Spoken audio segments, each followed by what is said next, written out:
Hello, hello, hello. I'm going to start putting out weekly videos about little things that I think can help you. So this is gonna be my first one. I like to sing shit sometimes, so hope you like that.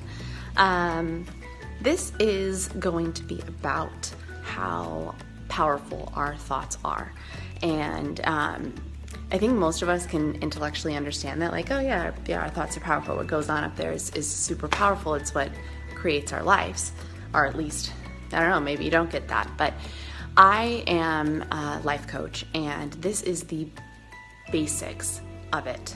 And it's so important for my clients and for people to understand how powerful our thoughts are, and that we have to take responsibility for what we think and know that our thoughts do create our emotions. They do create how we feel, and our feelings inspire action, inspire our behavior or even inaction. And then from there, we have our life. The way we act, how we show up, the things that we do give us the results in our life. So let's break this down in a way that is digestible and in a way that you can use in your everyday life. This is something I go through with my clients, and I hope this resonates and helps some of you.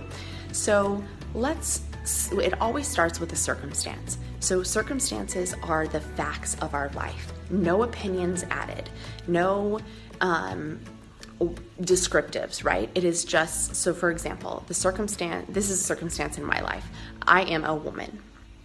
Okay, or I own this house, or I have a sister, or I have a husband. Like, those are things that everybody in my life, and most people, I can prove it, right? I can prove that that is true. There's no opinion. It's not, I have a beautiful sister, I have an amazing husband, I have a beautiful home.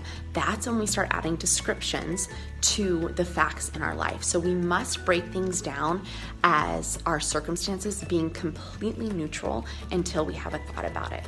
So something that I know can relate to most of you are relationships. We all are in some sort of relationships, whether it's a friend, a parent, a sibling, a partner, a boyfriend, girlfriend, whatever, a boss, colleague, everything.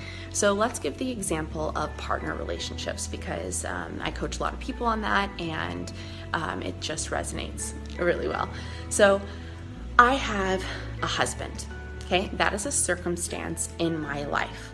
You can prove it, you can look at our marriage certificate, and boom, that's it. Now, I have a lot of thoughts around my husband, okay? So let's give two different examples.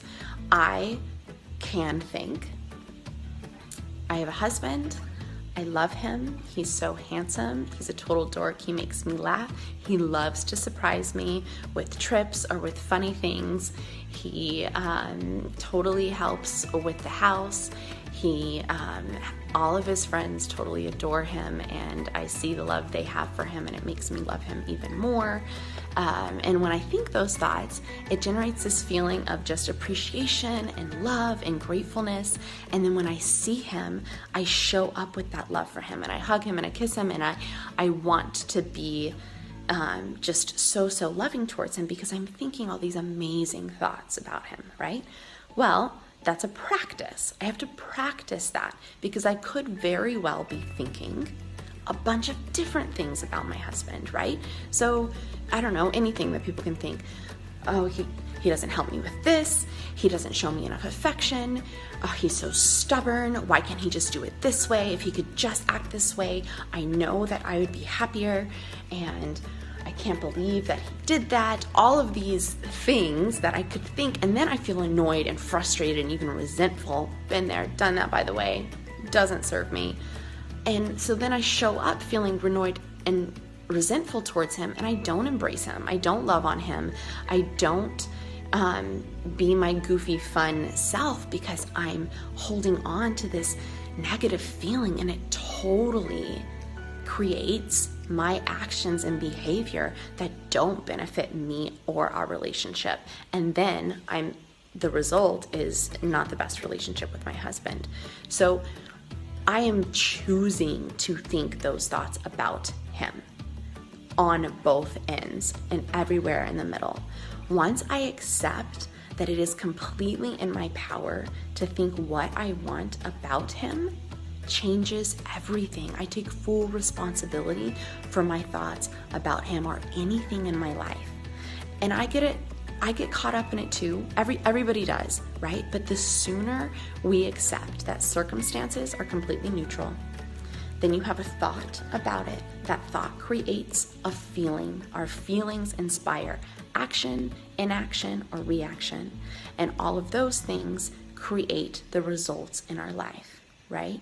So it all comes back to the way we think about things. And it sounds simple, but it's so powerful. So we must analyze our thoughts. We must look and see, why am I feeling this way? What am I thinking about? And take responsibility. I can't blame it on Max. I can't blame my frustration and resentment on him. It doesn't mean I have to agree with everything. I can still have my opinion, but I have to own it and own how it makes me feel. It is not somebody else's responsibility to make you feel a certain way. That's 100% on us. So take that. There's those 5 steps. You can apply it to anything in your life. I went through this super quickly, but there are so many tools and concepts and a more in-depth breakdown. If you want to talk about it more, drop a comment below. Share this, share with me. I'd love to talk about it more.